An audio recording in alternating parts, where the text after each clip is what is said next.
coming up for you at 10:30. Next on Sky News at 10, more reaction from Washington as Donald Trump stands accused of orchestrating a riot. I don't even know why there aren't uprisings all over the country. Maybe there will be. People need to start taking to the streets. This is a dictator. You know, there needs to be unrest in the streets for as long as there's unrest in our lives. Enemies of the state. Show me where it says that protests are supposed to be polite and peaceful. Do something about your dad's immigration practices, you feckless. When they go low, we can... How do you resist the temptation to run up and wring her neck? The biggest terror threat in this country is white men, most of them radicalized right up to the right. I thought he should have punched him in the face. Listen, even if he lost, he insulted your wife. Yes. He came down the escalator and called Mexicans rapists and murderers. He said, well, what do you think I should have done? I said, I think you should have punched him in the face and then gotten out of the race. You would have been a hero. I'd like to punch him in the face.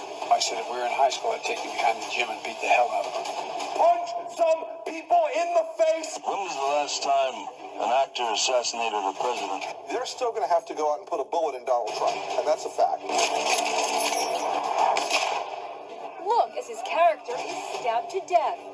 Where is John Wilkes Booth when you need I have thought an awful lot about blowing up the White House. A Missouri state senator is under investigation by the Secret Service after saying she hopes President Trump is assassinated. I will go and take Trump out tonight. And if you see anybody from that cabinet in a restaurant, in a department store, at a gasoline station, you get out and you create a crowd. And you push back on them. And you tell them they're not welcome anymore, anywhere. And sadly, the domestic enemies to our voting system and our honor and our Constitution are right at 1600 Pennsylvania Avenue. They're not going to stop before Election Day in November, and they're not going to stop after Election Day. And that should be, everyone should take note of that on both levels. That this isn't, they're not going to let up, and they should not. If you think we're rallying now, you ain't seen nothing yet. The biggest terror threat in this country is white men, most of them radicalized right up to the right. Chairman and members of the committee, my name is Naira, and I just came out of Kuwait. My sister, with my 5-day-old nephew, traveled across the desert to safety. There was no milk available for the baby in Kuwait. They barely escaped when their car was stuck in the desert sand, and help came from Saudi Arabia.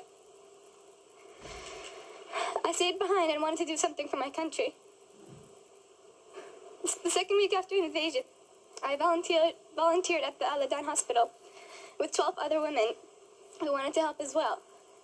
I was the youngest volunteer. The other women were from 20 to 30 years old. While I was there, I saw the Iraqi soldiers come into the hospital with guns. They took the babies out of the incubators. Took the incubators and left the children to die on the cold floor. It was horrifying. I could not help but think of my nephew.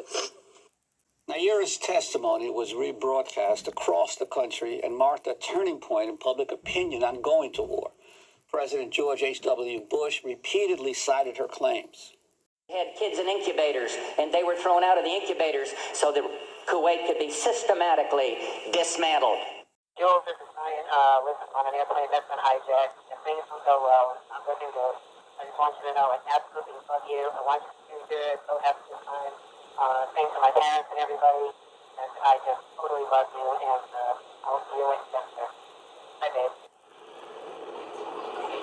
The biggest terror threat in this country is white men, most of them radicalized right up to the right. Every nation in every region now has a decision to make. Either you are with us or you are with the terrorists. Either you're with us, either you love freedom and with nations which embrace freedom, or you're with the enemy. There's no in between. You're either with us or you're with the enemy. That's clear. I will continue to make that clear. Kids in incubators, and they were thrown out of the incubators so that Kuwait could be systematically dismantled. This is how we do it.